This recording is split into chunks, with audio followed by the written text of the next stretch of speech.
मेरा नाम प्रेमनाथ गुप्ता है और जो बोध गया में जो भगवान बुद्ध की जो ज्ञान स्थली है, आप जानते हैं कि आज से 2600 वर्ष पहले उनको ज्ञान मिला था और उस मंदिर को सम्राट अशोक ने बनवाया था।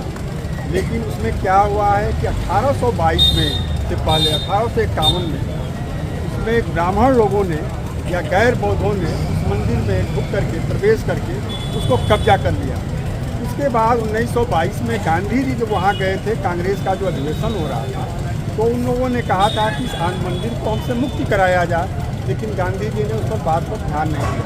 1949 में जब अंतरिम सरकार थी देश में, जब नेहरू जी प्रधानमंत्री थे, तो उन्होंने एक कानून बनाया, उस मंदिर के देख रेख के लिए एक ट्रस्ट बनाया और ट्रस्ट में 4 ब्राह्मण, एक डीएम और 4 बौद्धिक होते थे।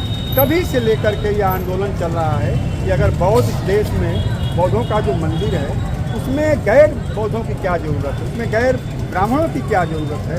वो तो नहीं चाहते हैं कि हमें बालाजी मंदिर में हमें ट्रस्टी बनाया जाए, हमें साईं बाबा मंदिर में बनाया जाए, हमें जगन्नाथपुर में बनाया जाए। हम तो नहीं कहते हैं गिरजाघरों में बनाया जाए, हम तो नहीं कहते हैं कि हमें मस्जिद कमेटियों में रखा जाए, हम तो नहीं कहते हैं कि गुरुद्वारे में रखा जाए। तो फिर हमारे बौद्धों में ब्राह्मणों की क्या ज़रूरत है? इसी को लेकर के देश में 12 फरवरी से लगातार वहाँ पर बौद्ध भिक्षु आंदोलन कर रहे हैं, बौद्ध भिक्षु बैठे हुए हैं। और 4 दिन पहले नीतीश कुमार जी की जो सरकार है, उन्होंने ये कह करके वहाँ से वापस बुला लिया कि आप लोग बीमार हैं और वहाँ पर जहाँ धरना स्थल है उसको वैक्सीन कर दिया।